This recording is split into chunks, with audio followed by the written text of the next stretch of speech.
Garota.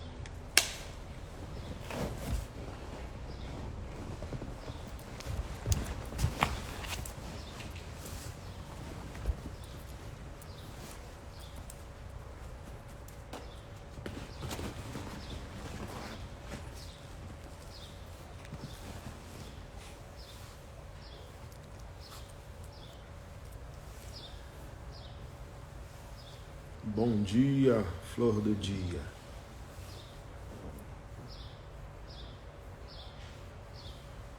Que foi, cachorra feia, feia, feia. Carditz.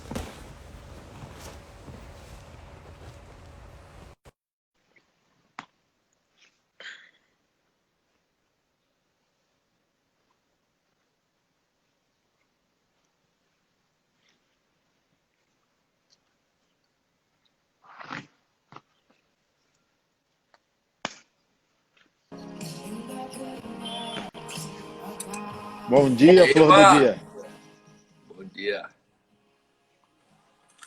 Paz em tomou um Cristo a cafezinho? todos. Já Bom, tomou um café para acordar? um balde de café, mano. Ó, tomando minha cara. Legal. Dormi gostoso hoje. Eu também, cara. Eu tinha até um horário com o meu treinador, 7 da manhã. Eu falei, hoje não vai dar, não. Ontem foi cruel. Dormi, só apaguei. É bom demais, né? Dormir é muito bom. Ah, se eu pudesse dormir, meu irmão.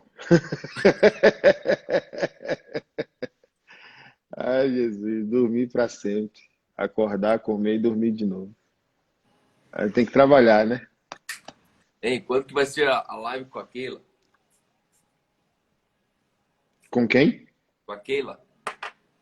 Aquela Ah, live não, com as mulheres. provavelmente segunda ou terça. Eu só vou definir e te aviso. Nesse horário? É, É, você falou que é o melhor pra gente também, deixa eu ver. que as aulas tudo online, né? E os Aí, meninos dormindo ainda e não perturba muita gente aqui. fica calminho, a casa fica É, calminha.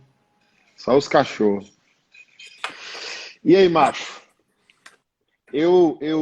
Baseado um pouco no assunto que a gente vai discutir hoje, eu até fiz uma mensagem inspirada na nossa última conversa sobre essa diferença entre o frequentador, o discípulo, o frequentador, o salvo, o discípulo e o Marte.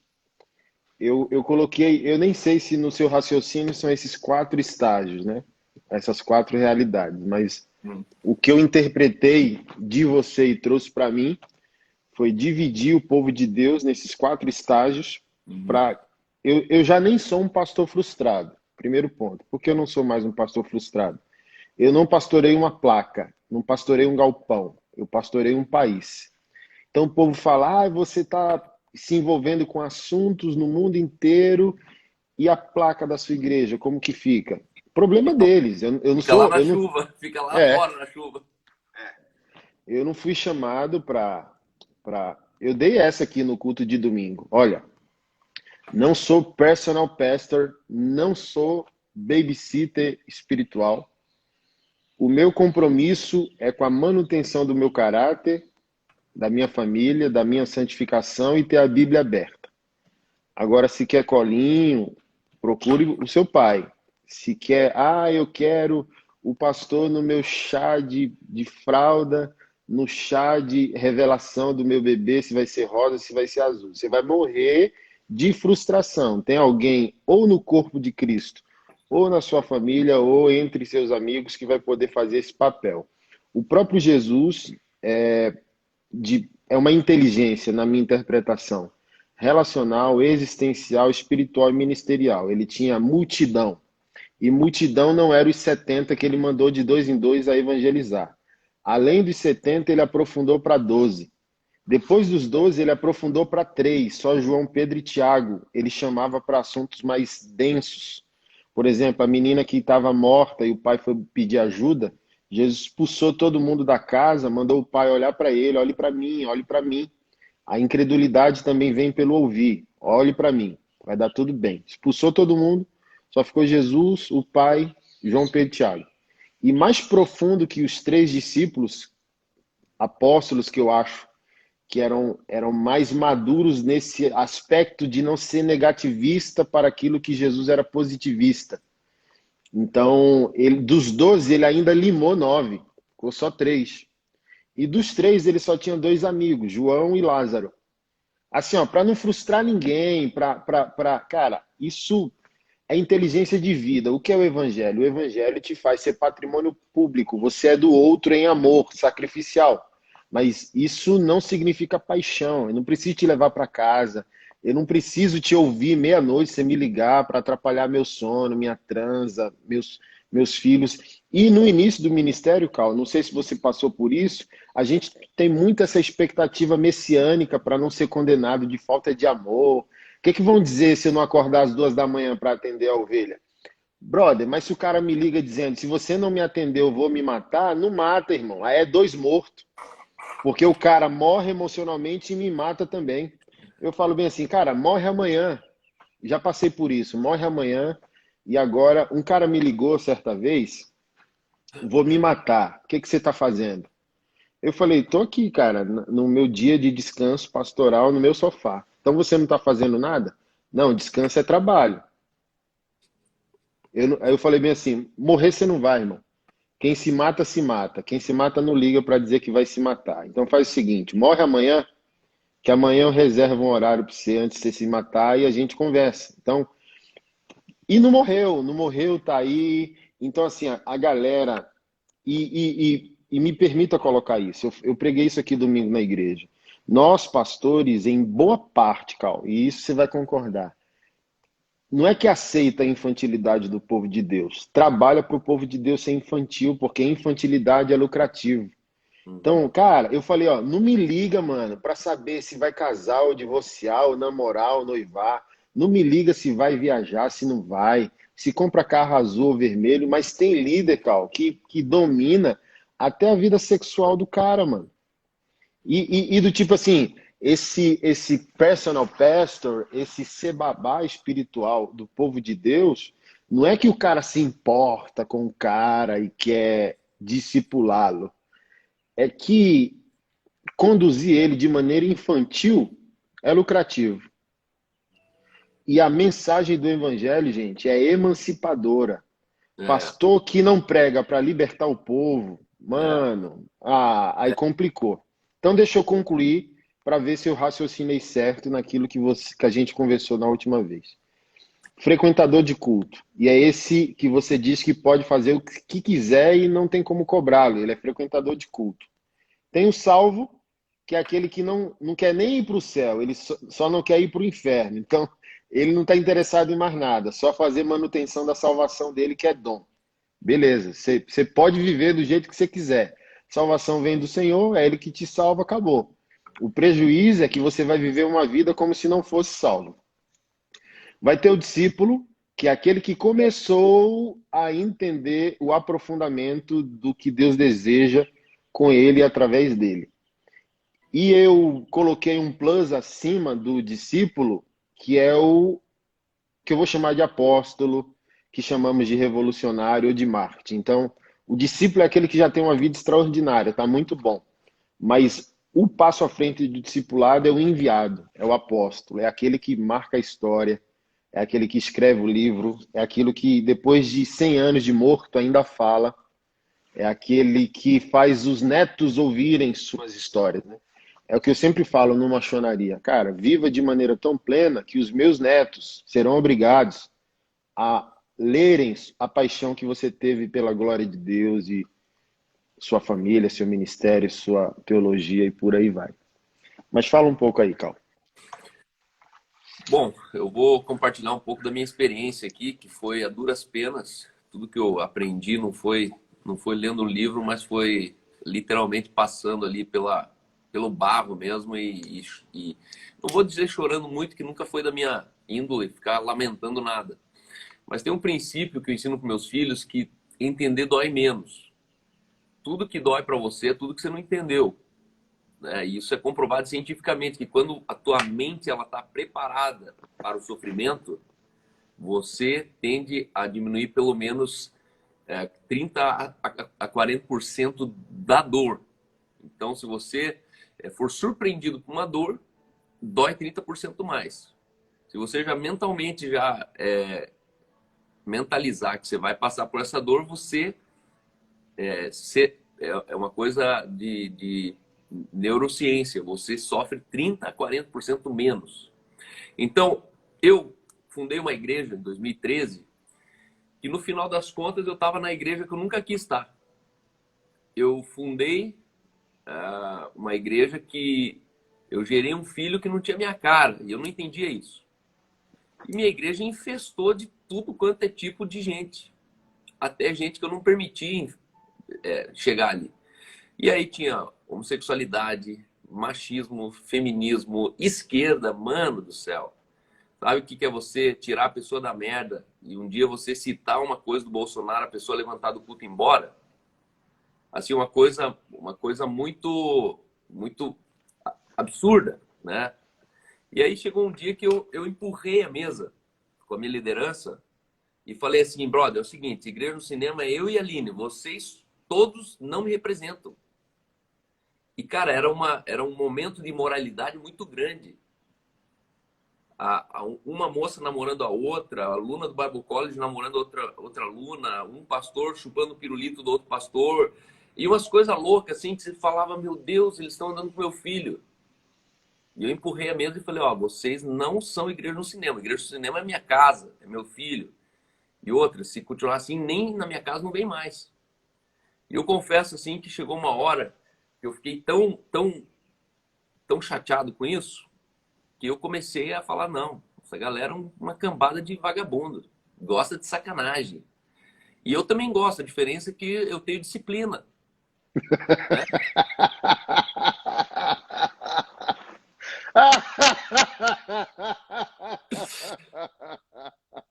Então as pessoas elas pensam que a gente sendo pastor, a gente não faz as coisas porque não gosta. Não, a gente não faz as coisas porque a gente não é tão burro. Né? A gente só não é tão burro assim para fazer algumas coisas. Alguns pastores são bem burros. Mas aí chega num ponto assim que eu olhei a igreja, olhei e sofri por 2 anos uma pressão. Nossa igreja, ela sempre começou como movimento. Então, no movimento, a pessoa ela veste a camisa porque ela não pertence à camisa. Vestir uma camisa que não pertence é muito mais fácil. É tipo prostituição. Você vai no Tinder, acha um programa, sai uma noite, volta para casa e você está muito feliz. Por quê? Porque, cara, foi muito legal. Isso é um movimento. E o reino de Deus ele é cheio de movimentos. Por isso que as pessoas elas são de várias igrejas, começam a fazer culto na praça, começam a fazer surfista de Cristo, começam a fazer culto para skatista, culto para isso. E de repente o cara se ilude que ele tem 200 membros. Só que na verdade esses 200 membros têm igreja. Esses 200 membros eles são filho do Jairo, da Batista, outro é filho do não sei da onde. E ele pensa assim, nossa, minha igreja já tem 400 pessoas. Então, um pastor, ele funda um movimento se iludindo que ele tem 400 pessoas, e as 400 pessoas iludem o pastor achando que eles estão ajudando o pastor, dando uma forcinha lá no movimento. Não, mas eu tenho minha igreja. E eu fui esse cara. Aí, nos últimos 2 anos, eu comecei a sofrer uma pressão grande da igreja. Porque, veja, a nossa igreja, em 1 ano e meio, ela tinha 3 campos já. Em 5 anos, a gente estava em 10 cidades do país. A gente chegava a ser 2 a 3 mil pessoas espalhadas no país. Só em Curitiba aqui passavam umas 1.000 pessoas por mês, nos 4 cultos. É uma igreja que não tem membresia, não tinha dízimo, não tem controle, não tem obrigação de nada. Só que passavam umas 1.000 pessoas. Umas vinham todo domingo, outras vinham uma vez por mês, outras vinham um domingo sim, um não. E aí chegou um ponto que eu estava pensando, cara, a conta não fecha.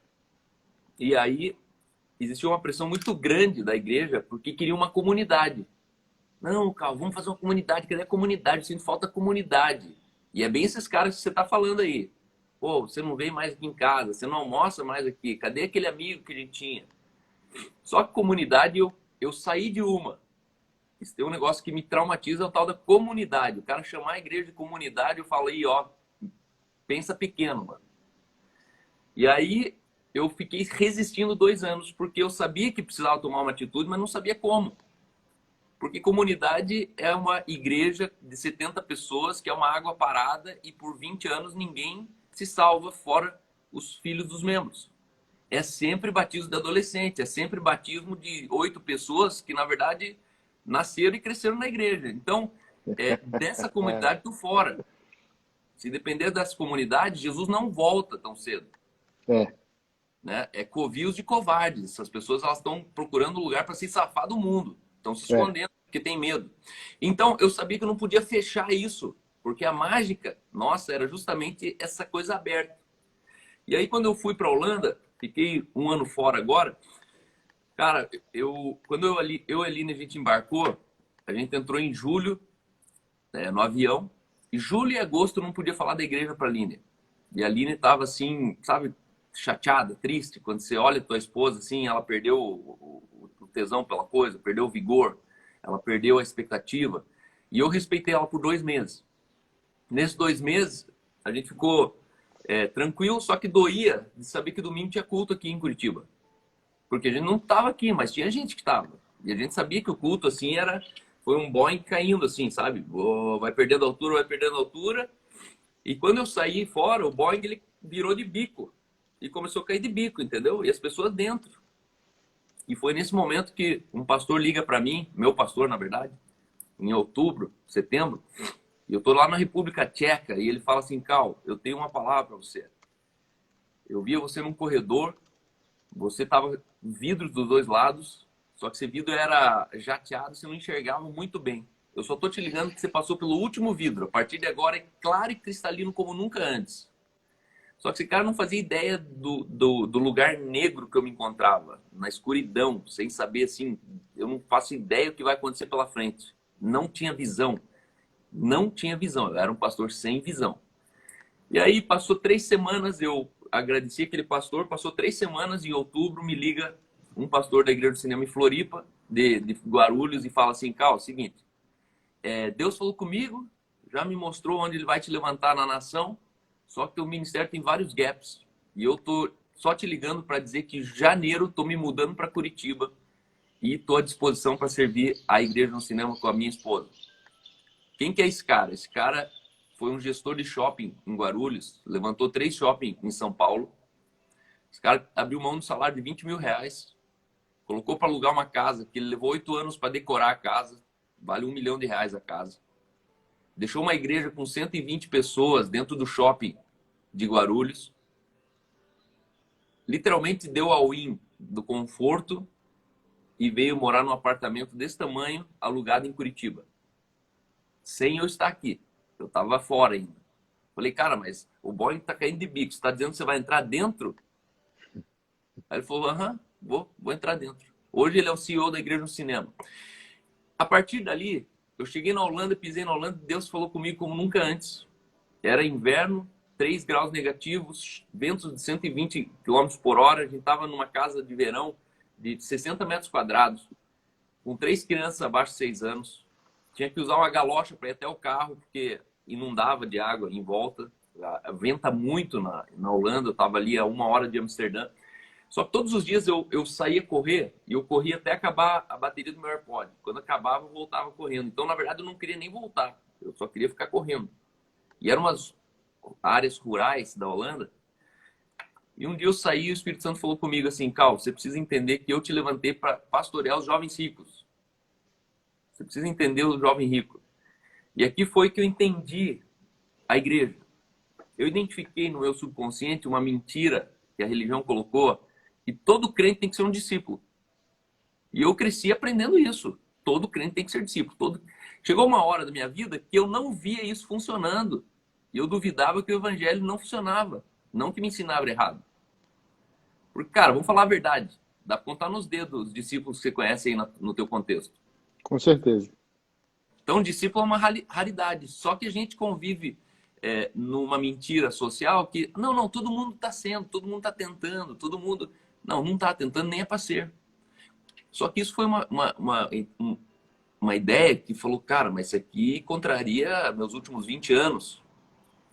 E aí o Espírito Santo falou, esse é o problema da violência da sua pregação.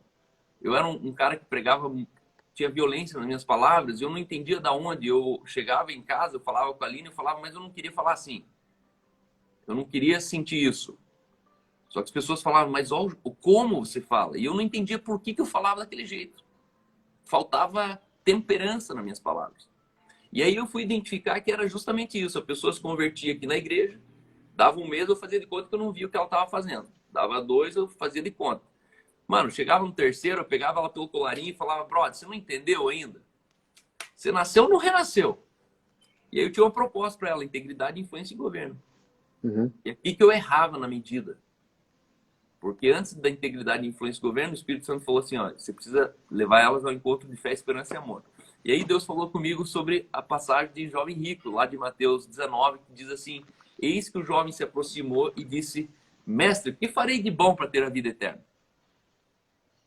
Aí Jesus olha para o cara e fala, ó, vai e cumpre os mandamentos. Aí ele fala, não, já faço.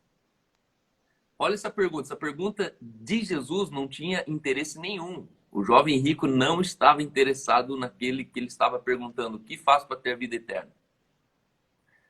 Os crentes de hoje, eles vão vir para a igreja e eles não estão interessados em Jesus, eles estão preocupados com a sua salvação. Aí eu, parei. Falei, nossa, é exatamente isso.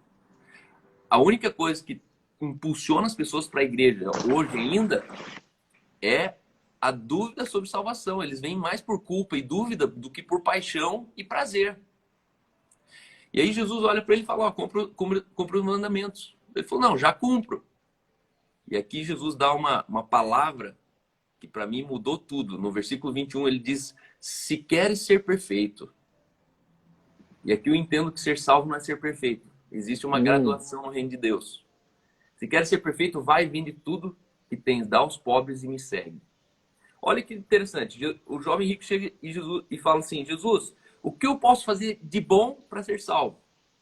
Logo, fazer o que é bom não é fazer o que é justo. E as pessoas estão querendo fazer uma coisa boa para Jesus, mas Jesus ele só aceita uma coisa justa. Não é para fazer o que é bom. E aí Jesus ele fala, ó, se quer ser perfeito, vai e vende. E aí a gente sabe da história, esse cara vira as costas e sai chateado e vai embora. Olha que interessante, Jesus não correu atrás dele. Jesus não insistiu, volta, volta, Deus tem um plano para sua vida, volta, Deus quer ter um ministério, volta. Não, Jesus estava curado quanto a isso. Jesus ele liberou. Por quê? Porque eu entendo que existe graça salvadora, graça santificadora e depois um terceiro nível de graça servidora. Hoje eu vejo que a igreja ela tem 100% da graça salvadora, não mais de 20% vai assumir a graça santificadora e não mais de 2% vai assumir a graça servidora, ou seja, eu vivo para isso. 100, 20 e 2%. O que eu entendo? Quando Jesus falou que se quer ser perfeito, vai e vende, Jesus aqui estava falando a receita do discipulado. Qual que é a maior evidência de um discipulado? Vai e vende. Vai e vende significa rompe primeiro com as tuas ambições e depois assume as minhas. Não tem como eu ser discípulo de Jesus com as minhas ambições próprias. E hoje, para mim, discípulo é o cara que entendeu que eu não tenho ambição. Não, mas você não quer ter negócio próprio. Se eu tiver, tá bom. Se eu não tiver, tá bom também. Porque ele assumiu outras ambições, ele deu all-in. Como esse cara que veio de São Paulo, sabe? Sabe, na prática, assim, você vê um cara de 2 carros, estudando ali numa universidade, fazendo terceira pós-graduação. Assim, não é o cara que não tem o que fazer. É o cara que fez tudo e não encontrou realização nisso. É o cara que chegou no topo da carreira, o workaholic. Era o cara que pega um shopping desse e está no bastidor, cobrando loja e despejando lojas grandes, de 50, 80 mil reais o aluguel, trabalhando contas altas. Então, o que eu entendo hoje? Ser salvo não é ser santo. Como assim, Cal? Não, ele só recebeu a graça salvadora. Mas a graça santificadora eu conquisto. Na primeira é um presente. Na segunda é uma decisão, uma escolha. Eu conquisto. Então, a santificação, ela não está na base do sacrifício. A chave da santificação é a disciplina. Não existe natureza equilibrada no ecossistema sem disciplina. O cachorro é disciplinado, o gato é disciplinado, o passarinho é disciplinado, os peixes são disciplinados. Só que eu eliminei da minha vida a palavra sacrifício. Numa vida perfeita não existe sacrifício. Numa vida perfeita existe disciplina. Disciplina é virtude. Sacrifício é reforma. Sacrifício é eu falar que algo está errado naquilo que deveria ser natural. Então, eu olho assim para irmãos que estão... A disciplina, ela é intuitiva. O sacrifício precisa de manutenção. Sacrifício te consome energia. Disciplina te recarrega energia. A disciplina, ela aumenta o teu potencial, ela aumenta ela te potencializa. O sacrifício, ele te exaure, ele te drena. No final, você está morto. Você fala, não aguento mais, mano. Se você vai pro culto por causa de sacrifício, teus dias no culto tá contado, mano. Vai chegar o dia que você joga pra cima e fala, cara, chega, não vou mais pro culto. Mas por disciplina, você vai a vida inteira e no final você fala assim, nossa, não teve culto hoje. Você sente falta quando não tem. Por quê? Porque é disciplina. Disciplina não é sacrifício. Disciplina é a ordem natural do ecossistema. Deus, ele criou todo o equilíbrio do ecossistema em disciplina. Não existe uma coisa na natureza que está fora de disciplina. Então, quando você separa isso, você não espera mais de um salvo santificação. E aí eu tinha uma dificuldade, para mim o ápice foi o dia que eu abri assim, vagas para lideranças do meu ministério, e uma moça lésbica com a namorada dela assumiu o ministério da minha igreja. E claro, a igreja pisoteou ela, resistiu, falou, quem que você pensa que é?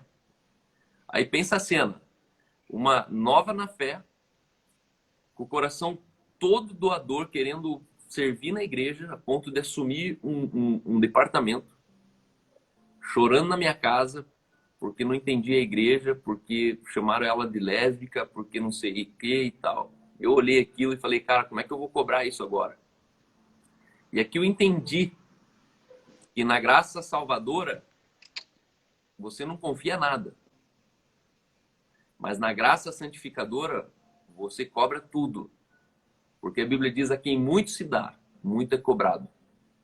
Hoje, meu nível de cobrança de um crente é um, de um discípulo é outro, de um salvo é um, mas de um discípulo é outro. Porque o discípulo é o cara que recebeu talentos. E a quem recebeu, muito é cobrado, mano. Muito é cobrado. Hoje, minha igreja hoje tem 60, 80 pessoas. O meu movimento hoje vai voltar a ter milhares de pessoas. Então, o movimento, assim que voltar da pandemia, eu tenho um plano de 10 igrejas nos cinemas dentro de Curitiba. Uma tática para tocar 1,5 milhão de pessoas. Minha igreja no cinema hoje são verdadeiros cruzadas de evangelização, que antigamente Billy Graham fazia nas tendas e eu estou fazendo dentro do shopping center. Mas é a mesma coisa. Eu não tenho pretensões de fazer uma igreja vibrante dentro de um cinema. Eu tenho pretensões de voltar a ter as 30 conversões que eu tinha por culto, por 6 anos. Por que a igreja precisa de um movimento? Porque o movimento ele gera nova conversão. O movimento é o lugar onde a gente consegue falar de fé, esperança e amor e não fica discutindo se pode ou não pode o irmão que batizou tomar ceia. Sabe aquela igreja chata? Não existe no movimento, por isso que o movimento cabe todo mundo. Só que depois que cabe todo mundo, você também não é obrigado a viver no movimento. Porque é uma arca de Noé, mano. É um lugar tenebroso, um lugar terrível, um lugar assim que um está celebrando porque foi promovido no emprego, o outro está gemendo porque foi corneado, entendeu? Foi traído. E aí eu olho e falo, não, eu não quero viver no movimento.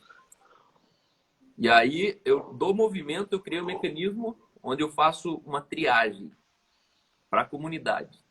E essa triagem é baseada no serviço. Para mim, as pessoas são do tamanho do serviço delas. E isso ninguém entende. Como assim, Cal? Pô, você nunca viu o cara na vida e fica dando tanto tempo para ele. Claro, eu conheço o serviço dele, ele é um gigante. A gente não pode confundir noção de valor de uma pessoa por tamanho e grandeza de serviço. Então, de valor, todas as pessoas elas valem mais que o mundo inteiro. De valor, eu sempre vou olhar para as pessoas e falar, não, você vale muito. Eu nunca vou achar que você vale pouco. Só que a Bíblia diz que aquele que quiser ser o maior, sirva a todos. Então, serviço gera grandeza. E um dia eu entendi essa palavra numa igreja que não podia ser grande. A igreja que eu pertencia, ser grande era arrogância, ser grande era orgulho, era soberba. Aí eu li esse texto e falei, não, Jesus não proibiu de ser grande. É o contrário, Jesus deu uma senha. Aquele que quiser ser o maior, que sirva a todos. E eu sou esse cara. Eu, desde a minha infância, eu entendi que eu vou ser o maior de todos. Só que tem um caminho para isso.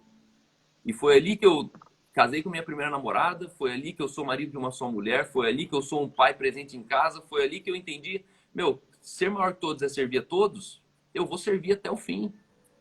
Então hoje, para mim, eu olho o pastor que entra pelo fundo do palco, depois que o culto começou, e é o primeiro a ir embora antes do culto terminar, e eu olho um pastor desse tamanho, tendo uma igreja desse tamanho.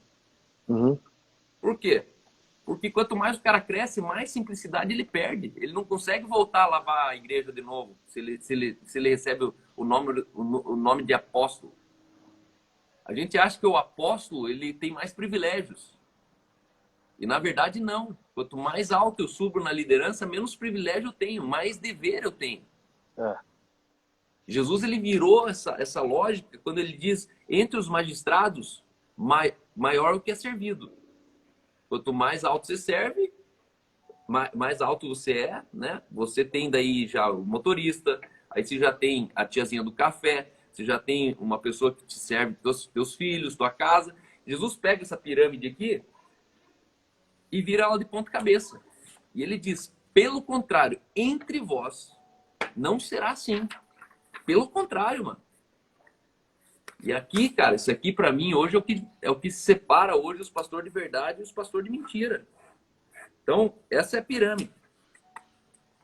Aqui na base da pirâmide é o tamanho do meu direito quando eu não sou ninguém. Eu tenho todos os direitos.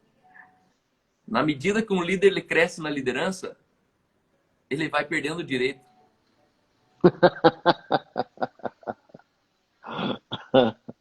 Fantástico. E aqui no topo aqui, você não é mais dono de si.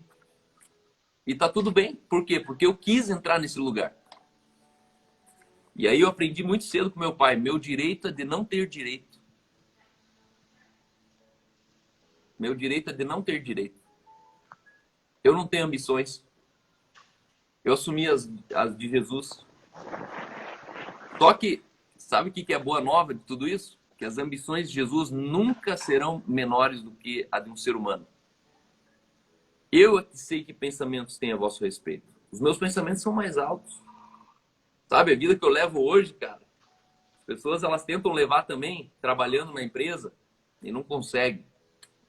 Por quê? Porque ela pensa que uma ambição dela... O que é sucesso? Sucesso é eu estourar numa coisa ou eu ser pleno em todas as outras. Essa é a crise do sucesso. Qual que é o sucesso do Neymar? Jogar bola. Pá! Que bom. Então ele tem grande sucesso. Mas isso não é sucesso. Pega todas as outras coisas. Pega casamento, pega rotina. pega filhos, pega o que interessa na vida. Não, ele só sabe jogar bola, mano. Qual que é o sucesso do Whindersson Nunes? O Whindersson Fazer a Nunes gente rir. fazer a gente rir. Mas fora isso, não aguentou ficar casado com uma ser humana por meio ano, cara. Por quê? Porque não sabe, não consegue. Então, hoje, eu entendo que sucesso não é realização. O que é realização, Cal? Realização é você ser pleno em todas as áreas da tua vida que ninguém sabe que você é. Sucesso não é sucesso é o que os outros sabem sobre você. Plenitude e realização é o que você sabe sobre você. E, cara, todo cara de sucesso está procurando realização. Chega um ponto da vida que ele já tem isso, já tem aquilo, já tem aquilo. Daí tem mulher, ele quer 2 mulheres.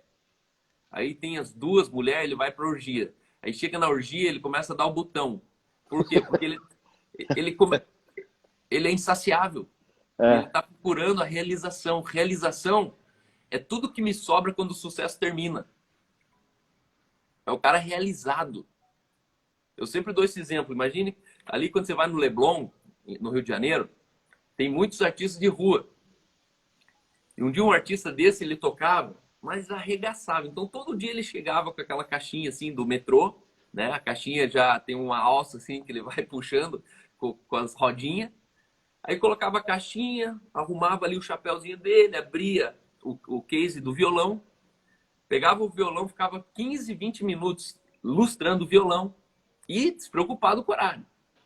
Aí ficava afinando, vendo a corda. Depois de meia hora ali, sem muita pressa, ele começa a tocar. Aí ele vai vendo o chapéu encher. À medida que o chapéu enche, é a medida que ele trabalha. Então, quando o chapéu encheu muito rápido, ele já guarda o violão de novo, pega aquele chapéuzinho ali e vai pro boteco. Vai fazer o after party com os amigos. É o happy hour do final de tarde do Rio de Janeiro. Clássico. De lá que surgiu aquela, olha que coisa mais linda, mais cheia de... Foi nessa mesa que o cara cantou essa música genial. E aí, esse cara vem um produtor de Hollywood, olha pro cara e fala, meu Deus, que desperdício esse cara aí na rua. Que desperdício. E aí pega esse cara, leva ele pro Capitol em Los Angeles, grava com o cara estoura, e aí o produtor vem pro cara e fala, então, irmão, agora vai ter a tour desse ano e a gente vai passar por todas as cidades de Europa e Estados Unidos. E o cara começa a viajar que nem um louco. E toca aqui, toca lá, e toca aqui, toca lá. Chega uma hora que esse cara, sabe o que ele faz? Ele ligou o whatever, fala assim, irmão, me dá uma passagem, quero voltar. Não, você quer voltar para onde? Não, quero voltar pro Rio de Janeiro. Isso aqui não é para mim, não. Por quê? Porque aquele sucesso dele não preencheu o que a realização dele sustentava ele na vida. E esse cara abre mão de tudo aquele contrato e volta para a praça, sentar ali, tocar e no final tá com quem realmente ele ama, com quem realmente ele gosta. Quando eu vejo uma vida assim, eu vejo a vida do pastor itinerante e a vida do pastor de casa. Qual que é o problema de ser itinerante? Eu não conheço um itinerante que faz aquilo sem precisar. Eles são orientados pela necessidade. Eita! Pera aí, calma aí. Preciso tomar nota disso aqui.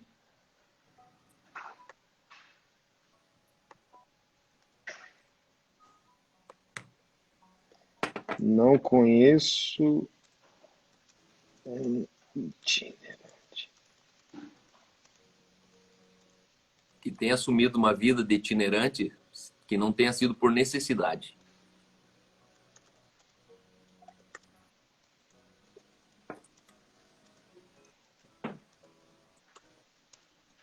E essa semana mesmo eu escutei um cara muito bacana, vendedor de best-seller, blá, blá, blá, blá, blá, blá, blá, blá, blá. Ele fala, irmãos, eu passava todos os dias dentro do avião. Meu cartão era black, era não sei o quê, era não sei o quê. Só que hoje eu não posso pensar nem 10 minutos em sair da minha casa.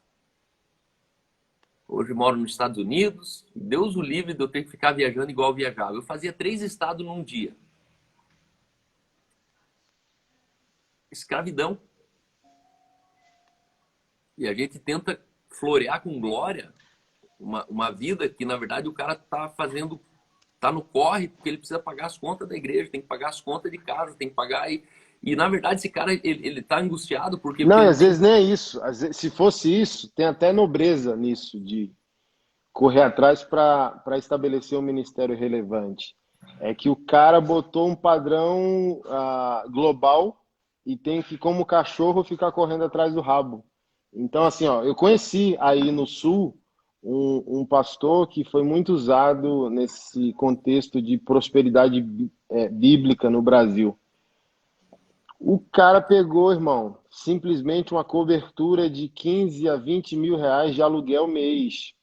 Tipo assim, ó, você olha pro cara e dá uma dor no peito, né? Sempre me deu e eu falei, cara, ou esse cara é o melhor amigo de Jesus ou ele é o mais trouxa do mundo, velho.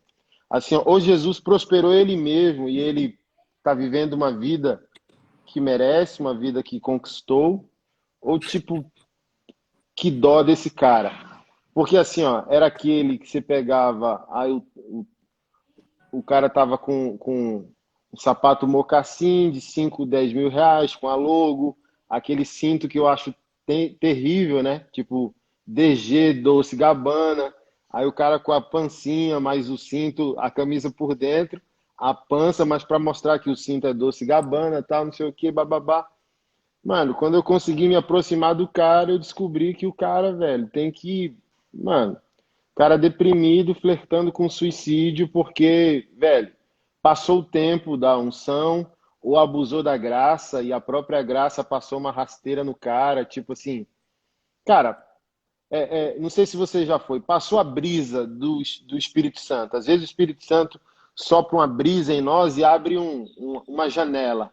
Entra aqui, Cal, nessa porta que eu abri.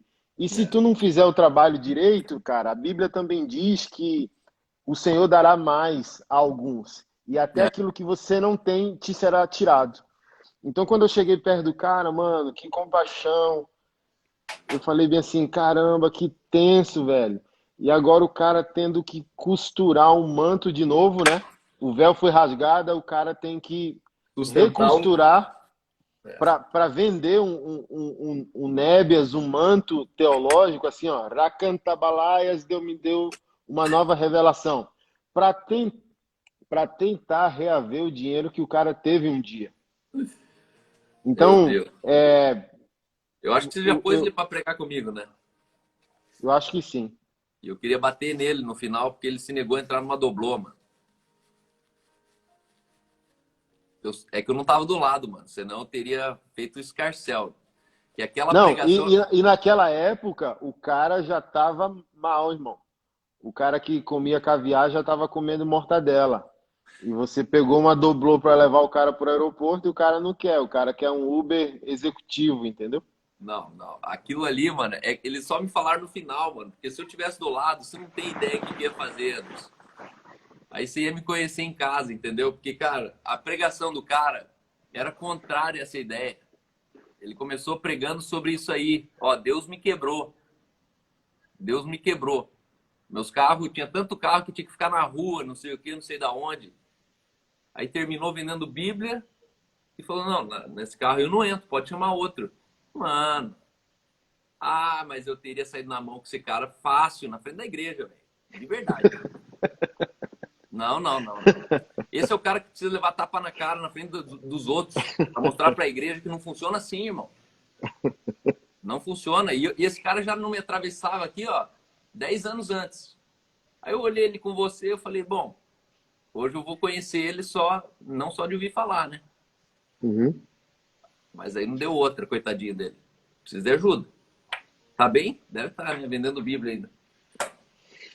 Deve estar vendendo outra coisa, mas não tive mais notícia porque para não machucar o coração, eu me afastei de um Mas monte de falando do gente. itinerante, hoje eu sou itinerante. Só a diferença é que eu vou onde tem que ir, não onde eu preciso ir.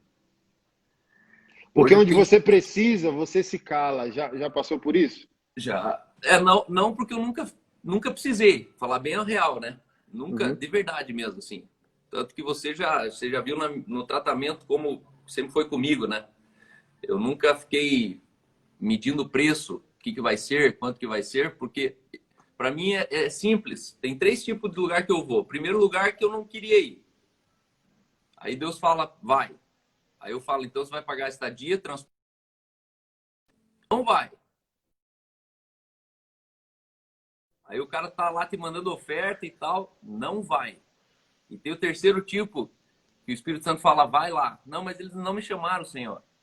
E aí o Espírito Santo fala assim, ó. O Espírito Santo fala, você vai pagar o transporte, você vai pagar estadia, você vai pagar quanto for, mas você vai ter que ir lá. Principalmente na Europa, eu já preguei em muitas igrejas que eu rodei 300, 500 quilômetros para ir pregar, que eu não ganhei um centavo. Só que havia uma direção de Deus para eu ir lá e eu pagava quanto era possível para ir lá. Existem lugares no Brasil hoje que eu pago para ir, porque eu sei que tem que ir. E aí muda isso quando tua conta em casa tá paga. Só que aí é o ponto, né? Ah, cara, mas você tem muito dinheiro? Não, eu só não tenho muita dívida. Minha vida é minimalista, é básica. Meu carro, o último carro que eu comprei é de 12 mil reais. Meti um gás ainda. Nem IPVA paga o meu carro, mas eu fui lá e coloquei um kit gás para também não pagar gasolina. Então é lei de John Wesley. Ganhe tudo que puder, economize tudo que puder e dê tudo que puder. Aqui em casa funciona assim. Dinheiro a gente gasta para valer, a gente ganha para valer e a gente economiza para valer. Né? Então, tem alguns lugares que eu vou assim e falo, cara, como é que esses caras conseguem sustentar essa máquina rodando aqui, velho? Valeu. Mas deixa eu só voltar ali na questão da igreja. Existe uma lei de Pareto na administração que diz o seguinte: 20% das pessoas que trabalham com você são responsáveis por 80% dos seus resultados. 20% das suas prioridades impactam 80% dos seus resultados. 20% do tempo que você gasta e investe na tua vida de prioridade impacta 80% dos seus resultados. Lei de Pareto.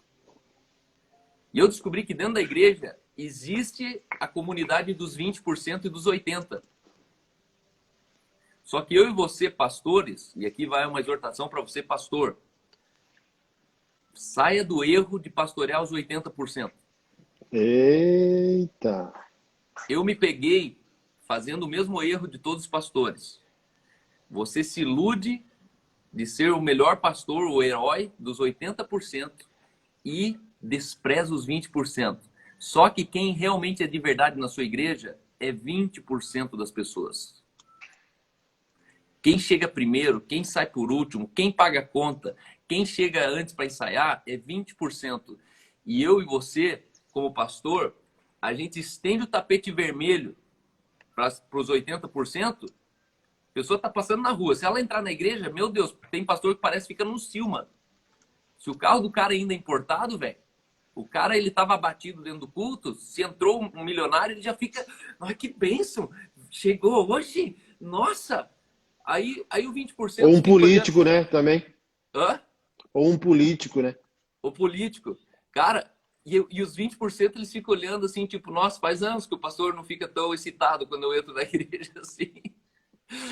Né? Porque, só que, e aqui que eu vi, né? Porque o 20% ele é retroalimentado pelo status do episcopado. Então é o seguinte, 20%, você não quer fazer, irmão? Pode sair fora que tem uma fila atrás de você querendo fazer. Porque o episcopado, a Bíblia diz que aquele que almeja o episcopado, excelente obra almeja. Por isso que os 20% nunca morrem. Porque eles amam o episcopado. Então eles engolem seco o desprezo de um pastor. E aí o pastor ele fica abrindo tapete vermelho para quem é flutuante, para quem veio um dia no culto e nunca mais volta. Mas esse cara, o pastor foi na casa dele, esse cara, o pastor foi na chácara dele, esse cara... E aí eu sempre digo assim, ó, quem que é o próximo filé na grelha da igreja? Já viu que todo pastor tem filé na grelha, mano? Chega o cara milionário, ele pega assim aquele filezão, coloca na grelha e vai passando. Aí vai cortando, vai comendo, no final sobrou só o osso. O pastor já foi na casa de praia desse cara, o pastor já foi na casa da fazenda desse cara, o pastor já recebeu todas as ofertas possíveis desse cara. No final você pega aquele ossinho tibone assim do set, do contrafilé, e põe ali do lado e pega o próximo membro que vem rico para a igreja. O pastor sempre está em volta de um novo rico da igreja. Sim. E é muito feio isso. Por quê? Porque ele não tem 20%. Ele não tem feedback. Ele não tem prestação de conta. Eu não presto conta para minha igreja. Eu presto conta para 20% dela. E, cara, 20% é muito pouco. Você pega uma igreja de 100 pessoas, a gente está falando que 20%, 20 pessoas que são a igreja de verdade. Os 80 estão vindo ali porque estão chateados com o pastor da outra igreja, estão fazendo isso, estão fazendo aquilo. E aí eu caí no erro e me flagrei nesse erro. Eu privilegio os 80 e desprezo os 20. E aqui eu dei um passo para trás e hoje eu sou pastor dos 20% da minha igreja. E os 80, mano, se virem. Os 80, eu falo para esses 20, é o seguinte, tem 80% ali. Se vocês não tocarem eles, eu não posso tocar. Por isso hoje eu não sou mais pastor da igreja no cinema. No cinema. Eu tenho meus pastores que tocam cinemas, mas eu tenho uma garagem que eu reúno 60 pessoas e coloco todo o meu coração dentro deles. Então, hoje eu tenho gozo, tenho alegria, hoje eu tenho prazer, cara, de chegar num culto e ver 80% menos de pessoas com 100% mais de vontade de ver as pessoas que eu gostaria de estar. Porque um culto de verdade não é medido por quantas pessoas tem, é medido por quem tá lá, mano. Uhum. E a maioria dos pastores de mega igreja, eles terminaram numa igreja que eles nunca quiseram ter dentro deles. Os melhores amigos ficaram pelo caminho. Você consegue imaginar isso, velho? Você começa com os brothers, a tua igreja é fruto de uma paixão coletiva que um colocava no outro. E aí, conforme a igreja cresce, eles vão ficando pelo caminho. E chega no fim que você é pastor de uma igreja de 5 mil membros, mas quem realmente interessa não tá lá, velho. Quem realmente te preenche, com quem você gostaria de estar, não tá lá. E um dia, eu me neguei. Teve um pastor na minha igreja que eu chamo ele de minha engrenagem, entendeu? Eu sou ministério apostólico, ele era profético. E a gente foi conhecido no Brasil inteiro como os dois amores. Ele é moreno, eu sou loiro. Só que esse cara, ele me preenchia de um jeito, cara, que eu ficava, antes de existir igreja, eu ficava até 4 horas da manhã na casa dele. Porque a gente se limava de um jeito que a gente falava, cara, a gente vai virar o mundo de ponta cabeça. Ele falava pra mim, Cal, o mundo tem que saber isso, Cal. Cal, a gente tem que falar isso de algum jeito, a gente tem que fazer isso. E eu fiz, muito motivado por ele. E aí esse cara, no meio do caminho, a igreja tomou volume, e aí veio a má reputação sobre as dificuldades que ele estava passando em casa. E aí chegou um dia que ele tomou algumas decisões e eu liguei para ele e falei, irmão, é o seguinte, eu não tenho mais parte com você. Os valores que você colocou na tua vida não são compatíveis com os valores que eu tenho na minha vida. E desliguei com o cara. Deu 6 meses, minha esposa estava ganhando o Calvin, estava grávida, e aí a esposa dele apareceu no chá de bebê. Uhum. Eu olhei a esposa dele e falei para minha esposa assim, o que a fulana tá fazendo aí? Aí minha esposa olhou e falou, ué, quem brigou com o fulano foi você, ela é minha amiga.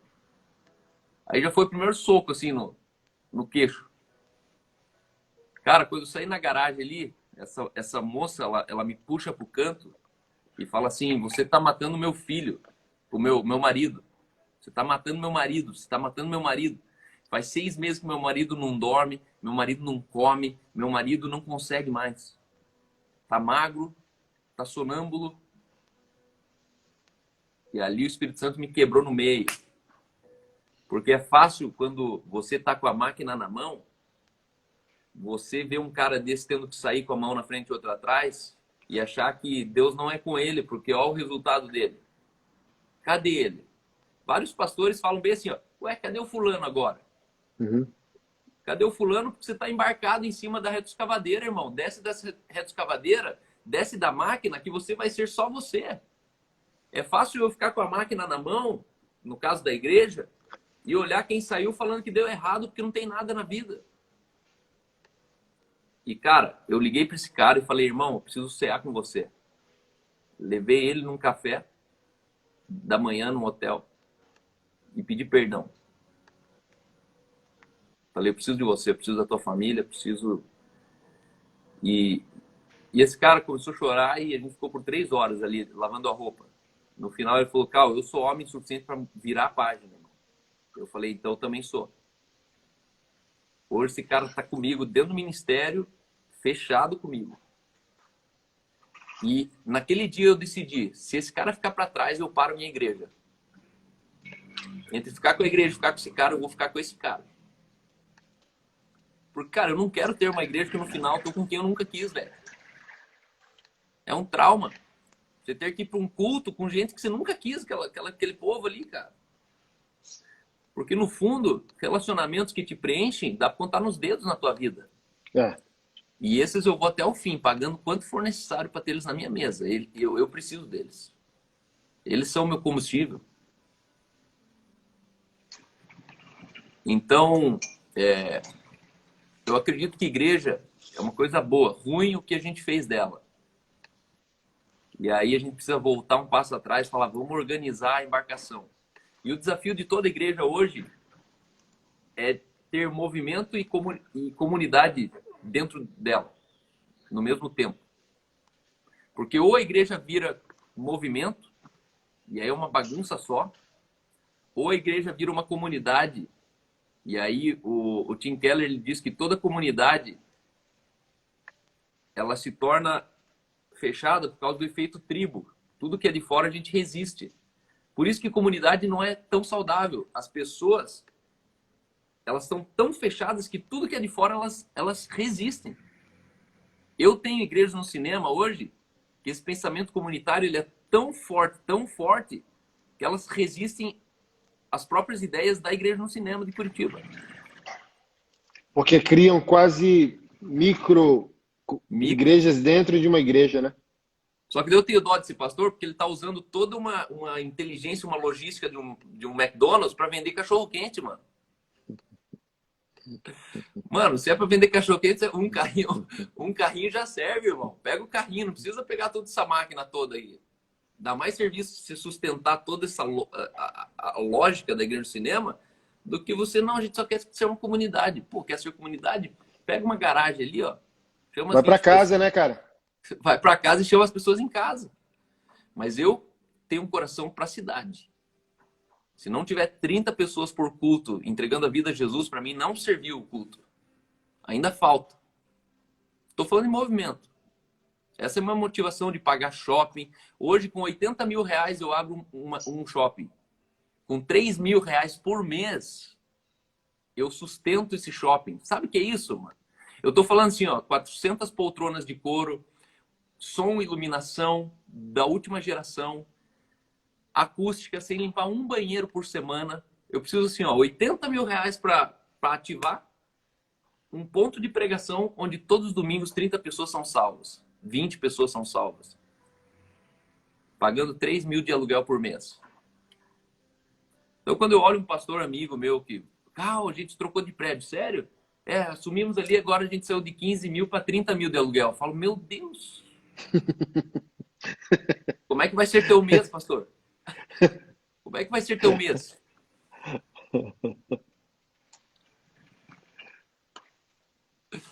Mas os pastores, eles postam muito o ministério na rede social porque eles não têm vida para postar, irmão. Eita, Jeová. Eu tenho crise, eu deixo seguir alguns pastores porque é só coisa de igreja. Hoje estamos aqui em Pará, hoje estamos aqui no avião, hoje estamos aqui... Irmão, você não tem vida, não. Tipo, cadê os posts da cozinha da tua casa? Cadê a noite de pizza com teus filhos? Cadê posta a tua vida, irmão. Você não tem vida. E ele pensa que ficar fazendo isso para o Senhor é bacana. Tipo, nossa, vocês estão vendo como minha vida é dinâmica? Então, eu sou grato a Deus, porque o melhor está na nossa frente. Os melhores dias da história estão na nossa frente, irmão. Se prepare, Anderson. Você é um cara assim, ó, que você encontrou um lugar de equilíbrio e desceu do mundo enquanto era tempo. Sabe aquela coisa? Pare o mundo que eu quero descer, mano. E vai ter uma geração inteira que vai descer. Vai falar, não é assim. Porque isso não é ser minimalista. Tem um movimento de igreja orgânica que fica falando, não precisa mais de culto, isso aí é paganismo, isso aí é não sei o quê, isso aí... Irmão, se esse cultinho michuruca na sua casa fosse realmente efetivo, salvava o mundo. Por isso que eu quero ser micro e macro ao mesmo tempo. Eu não preciso escolher ser igreja caseira. Não, é só grupinhos de 5 pessoas, porque igreja mesmo é 20 pessoas. Não.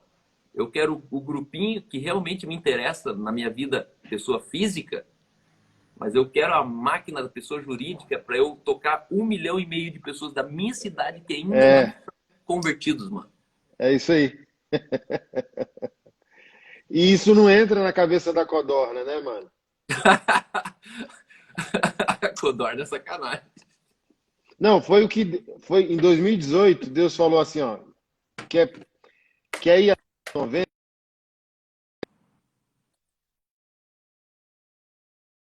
esquecer no ministério? Quero. Entenda que a minha casa é feita por águias e codornas. Então, eu te fiz uma águia, voe, veja o global. Volte para casa como se nada tivesse visto e não force a codorna a fazer um voo que ela não é capaz de fazer. Acabou, mano. Então, assim, ó, é igual o Paulo falou, me faço de louco. Tipo, quem entende revolução, conversamos sobre revolução.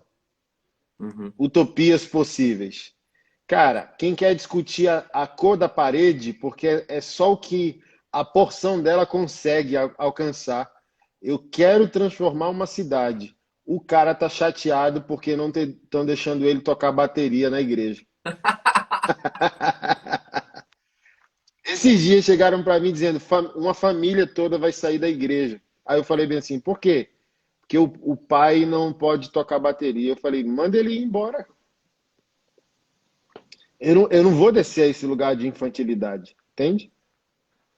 Então, assim, ó, eu não vou fazer a codorna pegar um voo que ela não é que ela não quer, que ela não consegue, meu amigo. Então, assim, que a codorna encontre seu bando, seu grupo, entendeu? Mas a questão é, se você pegar uma águia e colocar ela junto com as codornas, ela vai se comportar como codorna. Observa, existem animais, eu vi esses dias um pato latindo, meu amigo, porque foi criado junto com uns 5 cachorros. Imagina, velho, um pato achando que é cachorro. Então, assim, ó, de verdade, cara, como servo do Altíssimo, não tenho mais saco. Aquela tem medo, né, às vezes, das minhas visões globais. Eu falei, Keila, eu cansei de ser pastor de um galpão, minha amiga. É que você não está entendendo. Aquilo que você fala, ó, política é o nível mais elevado de filantropia. O empresário é um apóstolo. A empresa é uma igreja. Os clientes, os fornecedores, os credores são um possível rebanho a ser evangelizado. Eu falei isso aqui domingo, no culto. Não me enche o saco, cara. Domingo passamos o vídeo lá de batismo, batizamos gente pra caramba. É isso aqui, porque o pessoal pergunta. Eu falei lá, ó, quarentena, o que a gente está fazendo? Distribuindo cesta básica. Distribuir cesta básica não muda o mundo. Não, então explica os batismos que a gente fez nesse final de semana. Por quê? Porque quando você é a igreja doadora e não a igreja tomadora, você viabiliza a evangelização. Então não é cesta pela cesta, animal. É cesta para vulnerabilizar a opinião pública, santificando socialmente o nome do Senhor. Aí o mundo abre o quê? Quando eu chego às vezes à tarde lá no galpão da igreja e vejo 2 horas da tarde uma fila de 20, 30 pessoas, cara, me quebranta o coração positivamente falando. Tipo assim, caramba, uma fila na porta do galpão da igreja. Para quê? Para ser servido. para pegar uma cesta básica e levar o pão para a mesa. Então, do tipo assim, mano, eu quero discutir se o cara não está conseguindo tocar bateria. Ah, cara, se a cor da parede está de acordo com aquilo que ele acha, Uhum. entendeu?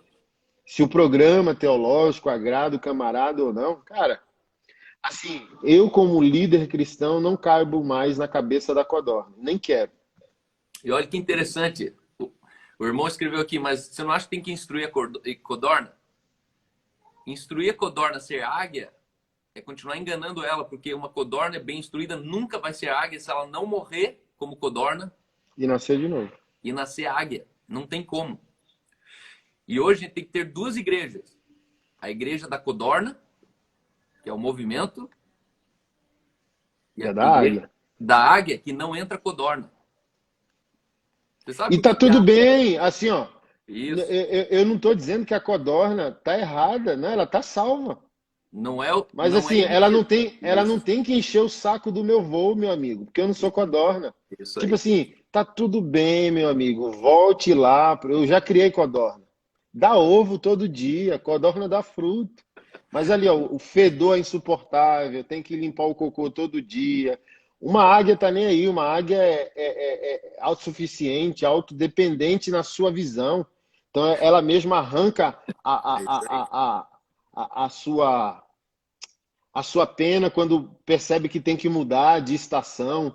Ela consegue voar, não sei se você sabe, sobre numa tempestade, ela consegue rasgar as nuvens e acima da tempestade encontrar o seu lugar de bonança. Exato. Então, cara, é a Ela assume outros resiliência, riscos.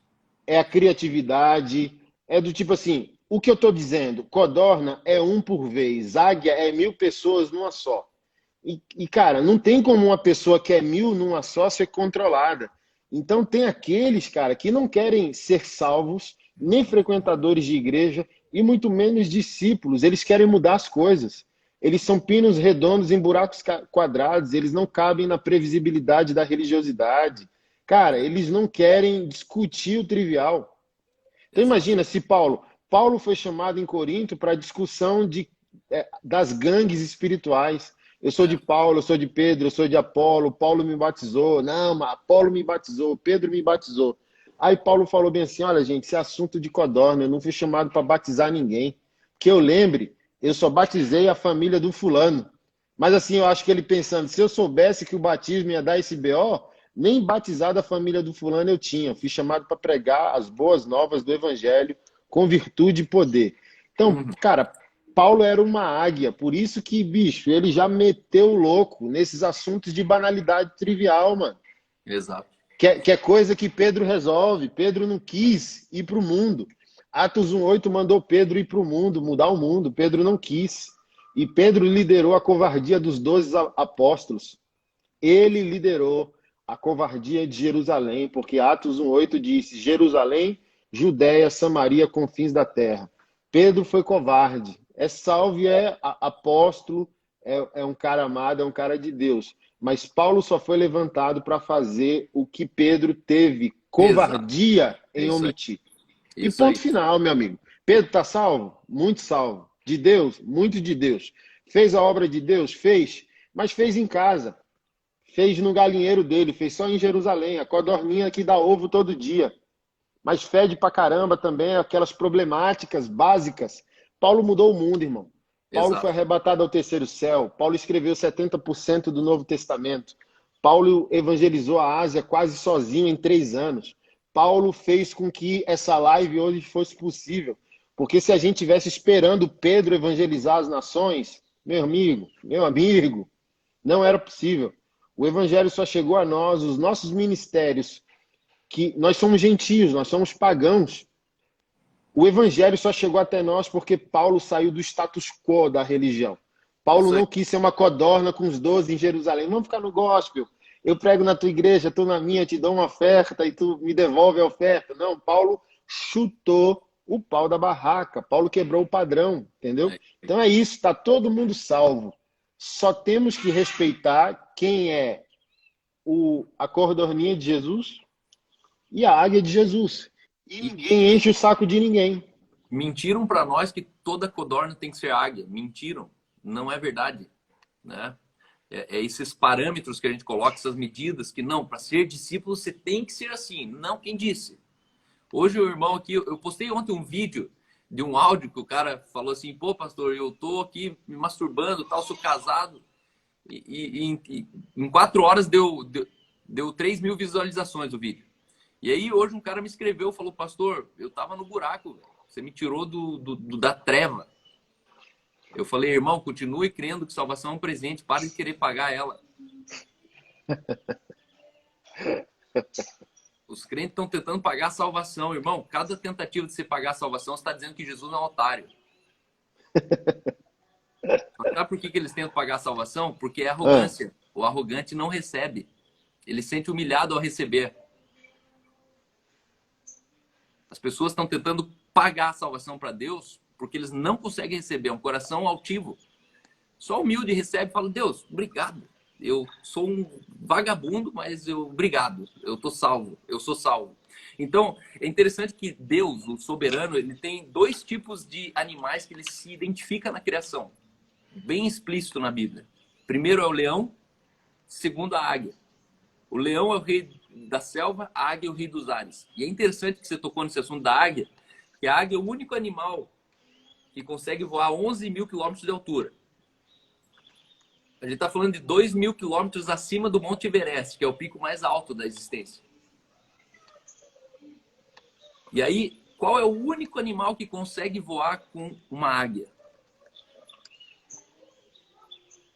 É a outra águia. Nenhum outro animal consegue, irmão. Sabe qual que é o nosso defeito? Que a gente deixa de liderar a águia para liderar as codornas. Irmão, a tua igreja não pode entrar codorna. E aqui eu estou falando de igreja, não de movimento. Por quê? Porque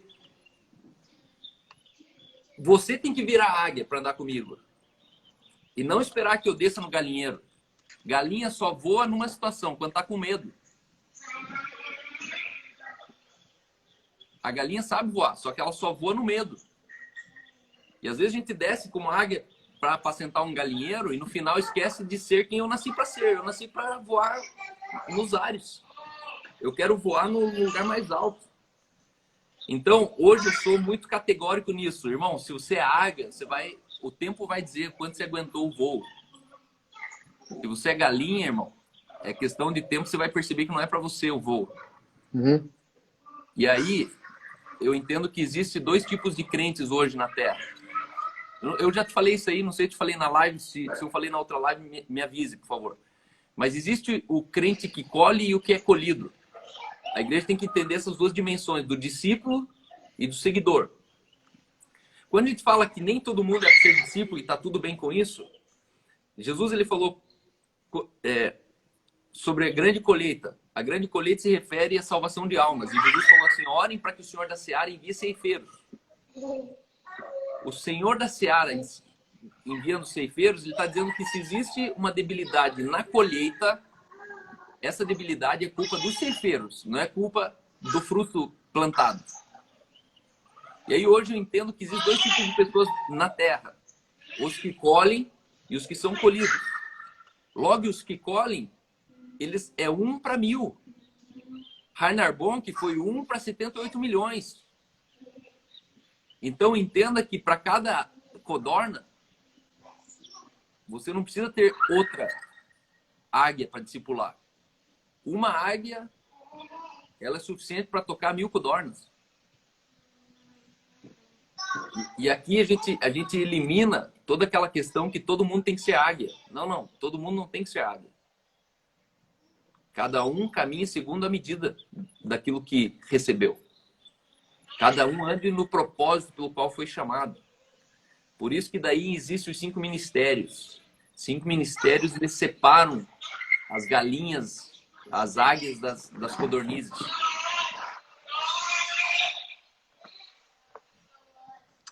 E tem igreja para todo mundo, né? Eu aprendi isso cedo. Cara, é tenso.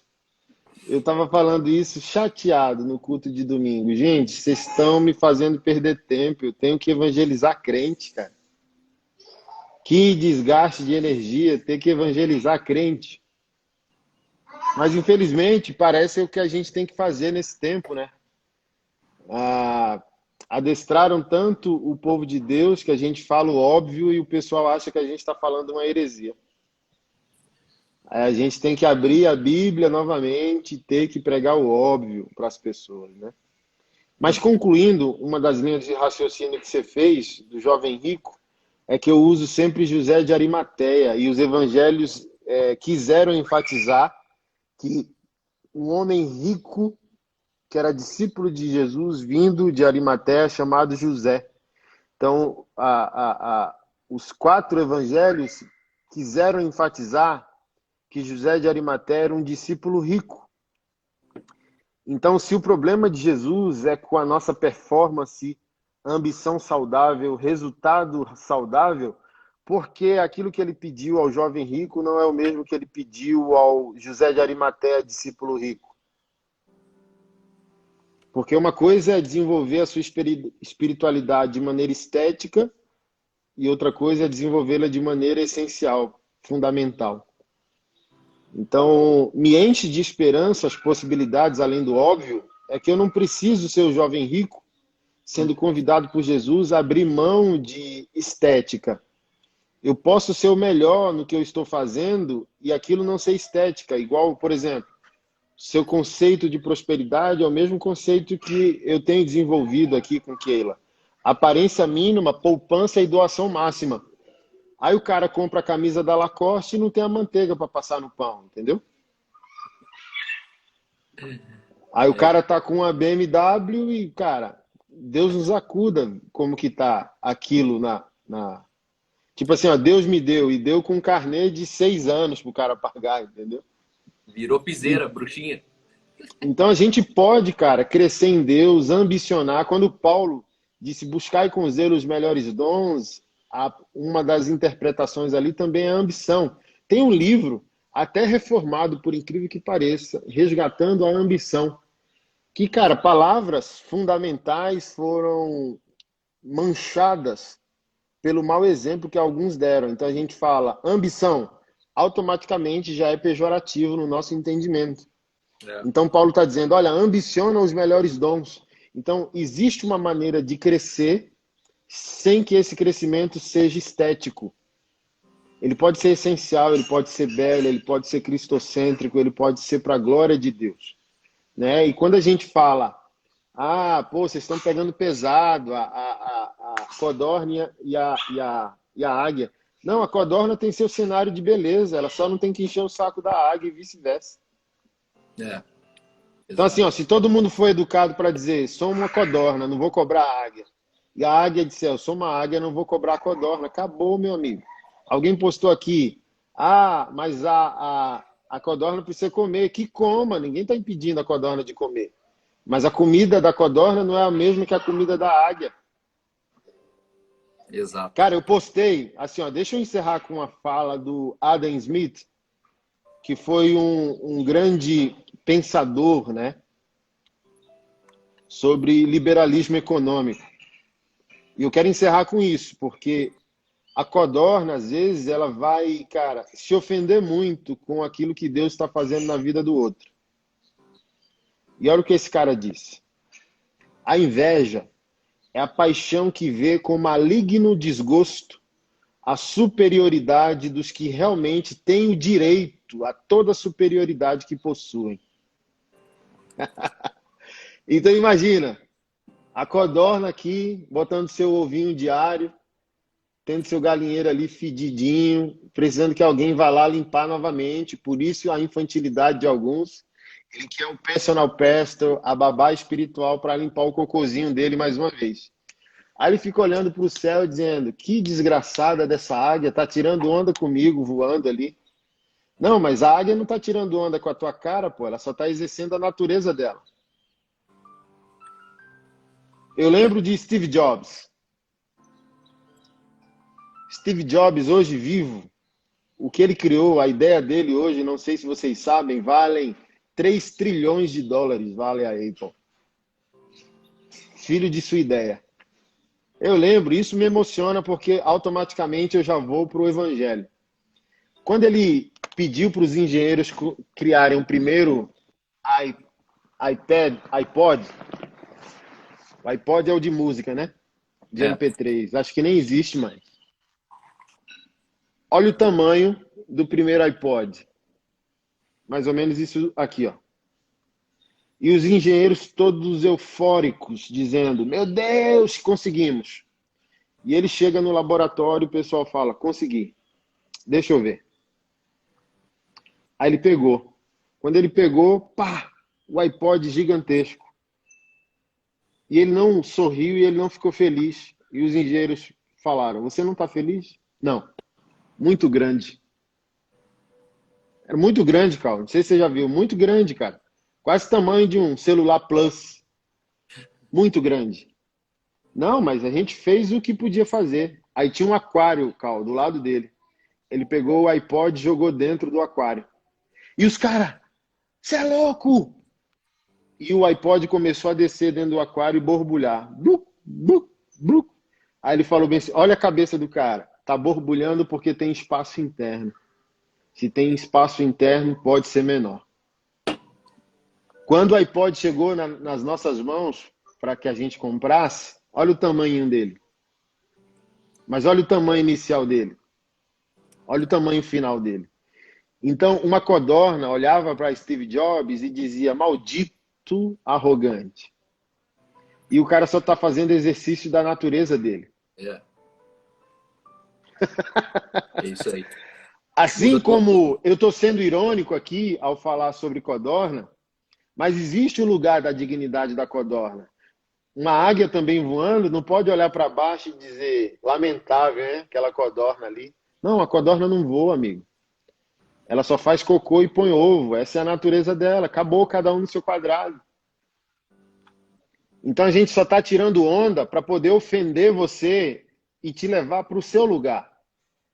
Mas depois que você aceitar o seu lugar, eu não vou te ofender mais. Eu só estou te ofendendo aqui para você responder para você mesmo. Quem eu sou? Sou uma águia. Então deixa eu exercer minha natureza. Eu vou voar sem culpa. Não, sou uma codorna. Deixa eu cagar e botar ovo todo dia em paz, feliz. É o que eu posso. É o que eu consigo. Eu consigo pastorear 10. Acabou, seja feliz e ninguém vai te julgar. Mas não julga aquele que consegue liderar 1000. Não julga aquele que consegue liderar 10.000. Não julga aquele que consegue ser milionário, bilionário, trilionário, abrir uma empresa. Aquele que é mais inteligente que você. Aquele que consegue ler 3 livros ao mesmo tempo e você lê metade de um livro por ano. Então, não condeneis ninguém. O Cal falou isso em uma das lives. Julgar, não julgueis. Isso é errado. Todos temos senso crítico. Todos somos juízes com J minúsculo. Julgar é ter uma opinião crítica sobre uma situação. Eu não posso condenar. Eu posso julgar você por aquilo que você não quer ser? Sim, eu não posso te condenar. Então deixa eu encerrar falando isso para você. A parábola dos talentos. Jesus Cristo disse que foi distribuído de acordo com a capacidade de cada um. Ou seja, tem gente que não tem capacidade, segue o jogo. Porque capacidade não é dom, capacidade é intencionalidade desenvolvida. Eu vi e aceitei, eu vi e quero, eu vi e tomo atitude para me desenvolver até aquele lugar do meu desejo, da minha ambição. E tem gente que não tem a visão, tem gente que não quer. Então a parábola dos talentos diz, de acordo com a capacidade de cada um, os dons foram distribuídos. E no final, aquele que consegue replicar não vai ser julgado porque foi bom o seu desempenho. Pelo contrário, ele vai ganhar tudo, segundo a parábola dos talentos. E aquele que diz, eu sou santo demais, sou puritano demais, olha, guardei o teu dom para não pecar contra ti. O Senhor diz, serve inútil. Olha só, irmão, ter gerado ou não ter gerado define até resultados finais da nossa vida. A palavra inútil ali que Jesus usou é a palavra lento, servo lento. Contraproducente. Cara, você é lento, você atrapalhou minha logística. Eu queria que você replicasse, eu queria lucrar. Eu queria que você transformasse 1 em 100, 1 em 1000. Mas você enterrou. Então assim, ó, Já viu, Cal? Não sei se aí no sul ou na Alemanha tem disso, que aquele espírito de pobreza das nossas bisavós e avós comprava o melhor talé e nunca usava, os melhores pratos e nunca usavam. Para quê? Ah, para usar um dia que nunca usou. É isso, cara. Você compra o melhor e o melhor deveria ser da tua família. Então tu guarda para uma ocasião especial que nunca chega para um estranho. Então tem gente, cara, na fé dessa maneira, É, nesse limbo, julgando, condenando, julgando não, porque julgar pode, condenando. Porque isso. olha só, gente, deixa eu falar um negócio pra você. Eu parei de ter um amor poético. Eu não tenho dó de ninguém. Meu amor no início era dó. Ah, coitado do fulano, deixa eu ajudar ele. Hoje eu não ajudo ninguém. Hoje eu faço o que o meu senso ético e a minha direção espiritual por parte do Espírito Santo em mim me leva a fazer. Mas, É, cara, hoje eu entendi que a maioria das pessoas tem exatamente a vida que merecem, porque elas é isso aí. construíram essa vida. É E eu isso não aí. posso interromper o caminho da sua escolha. Se seu caminho de escolha é a sua autoaniquilação, sua desgraça, seu fracasso, cara, você também construiu isso. É isso Então, aí. eu não norteio o meu amor por dó mais, mas por uma direção ética, óbvia, bíblica e espiritual. Eu olhei para uma situação e posso dizer, cara, aquela pessoa fez de tudo e não conseguiu atingir o objetivo porque falta um parafuso e eu vou auxiliar ela nesse parafuso. É isso aí. Outras não. Outras são desgraçadas na vida porque assim aceitaram ser. Então, olha só, você, e aqui eu encerro, você acha que só aquele que prosperou prestará conta a Deus? E aqui prosperidade eu estou usando no sentido amplo e não só financeiro. Aquele que poderia ser e não se desenvolveu para ser, prestará contas como aquele que fez e teve. Uhum. Então, alguém teve 1 milhão em vida e você diz, olha, aquele cara vai prestar conta a Deus. Não, você também vai. Porque você viveu na sua linha de pobreza existencial, intelectual e também financeira, tendo ideias apostólicas por dentro. Se você nasceu de novo, você tem ideias apostólicas dentro de você. É, O Espírito Santo e o amor de Deus colocou ideias revolucionárias dentro de você. Mas você, por suas crenças limitadoras, seu puritanismo, sua moralidade cristã assimétrica, diz, ah, eu não quero. Não é cristão ambicionar isso aí. Você vai prestar contas por aquilo que poderia ter e não teve. é. Então, o cemitério também é o lugar dos sonhos que não saíram do papel. Empresas, vocações, igrejas que nem começaram. Então, a gente não vai prestar conta só pelo que exerceu, mas pelo que poderia ter exercido É. e não se desenvolveu. Ficar olhando o voo do outro e dizer, que desgraçado, bicho. Tá tirando onda comigo e não é, pô. Quantos pobres, arrogantes nós conhecemos? E existem, por exemplo, ricos e gente grande. Eu já conheci o diabo, igreja nos lares, Cal, com 20 membros. E eu já vi igrejas de Jesus com 20 mil membros. Então, a mente limitada acha que a qualidade é a quantidade. É Pô, isso aí. então, mano, você vai surtar no céu, meu amigo. O céu é lugar de resultado. O Deus que começou um jardim no Éden terminou com a cidade em Apocalipse. Então, pensar pequeno, eu acho que nem é digno para nós, como filhos de um Deus que está construindo uma cidade. É. Mas é isso, Cal. Te amo, mano. Falar com você sempre me inspira, irmão, porque é duro quando você fala com alguém sempre querendo te remendar, né? Como se estivesse falando alguma coisa errada. E com você, na verdade, é sempre para cima, né? O pensamento, ele evolui. E eu acredito que tem tanta codorna assistindo aqui, que quando a gente fala da codorna, ele já fala da igreja.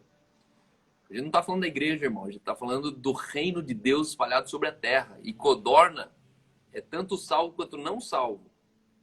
Então, você acha que o pequenino é quem é o crente não águia? Não, não. Pequenino é qualquer ser humano sobre a terra. Eu estou muito grato aqui pelas lives do Anderson, porque pessoas têm me ligado, têm me escrito, pessoas extraordinárias. Teve um cara aqui que pediu perdão, falou, ó, eu fui um dos caras lá que fiquei te xingando na live, eu só queria te pedir perdão porque eu não te conhecia, e hombridade é eu voltar aqui e falar, ó, pisei no tomate, Outro cara ontem, ele falou, meu, as tuas ideias azedaram o meu livro, tô com o livro escrito. Eu fiquei 2 horas com esse cara ontem no telefone. Lá de Belo Horizonte, ele falou assim, cara, tinha umas pontas soltas do meu livro, que eu sabia que estava solta, mas você interrompeu o meu livro, velho. E é um prazer saber que existe um remanescente de águias. Quando a gente fala de codorna, a gente está querendo dizer que codorna está bem segura, está guardadinha. A codorna vai ter a comida dela todo dia. A codorna, são crentes que não sabem o que fazer com a liberdade. A diferença da águia e da codorna é a dimensão da liberdade que elas vivem. E a liberdade é o risco que se corre. Então é fácil você falar que é a águia, só que na verdade entenda que a águia ela corre riscos. Ela precisa ir atrás do alimento, ela precisa estar acima da tempestade, ela precisa achar abrigo, ela precisa, por quê? Porque o voo dela é outro. E eu creio que o reino de Deus ele está separado sim em pessoas por funções, por dons, por unção.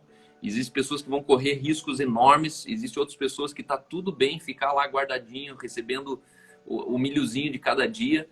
Mas eu quero estender minha gratidão aqui por pessoas que têm se mostrado muito verdadeiras mesmo, né? Tem um monte de bandalheiro no meio, só que na verdade tá tudo bem.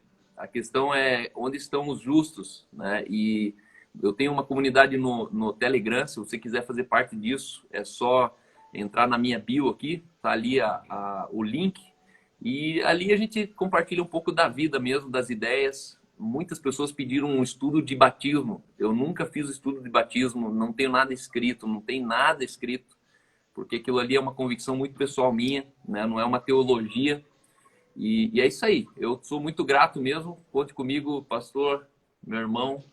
E é bom ser águia com você, é bom saber que tipo, a gente vai voando 2.000 quilômetros acima do Monte Everest e quando você olha para trás, o Anderson continua junto ali, voando, porque tem muitas águias nos ares, né? Tem muitas pessoas grandes que são normais, né? Ser águia não significa ser super-homem.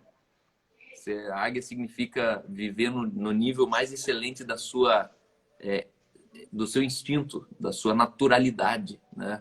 E eu estou procurando por esses homens que vivem naturalmente a vida, que viajam, que têm filhos, que têm dinheiro, que têm sentido de acordar, que têm esperança de transformar o mundo, né? Eu não entendo a teologia que enxerga que o mundo vai terminar todo mundo fodido. Eu não entendo essa teologia. Porque a Nova Jerusalém, ela desce do alto. Deus não ia apodrecer o lugar que ele ia viver para sempre. Jesus está voltando. Mude sua perspectiva sobre o futuro. Isso está próximo. É uma questão de dias. Estamos abreviando os tempos porque até que todos tenham ouvido falar de salvação, ele volta.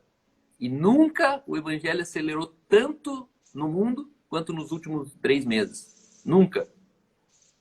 A pandemia do evangelho chegou agora na história.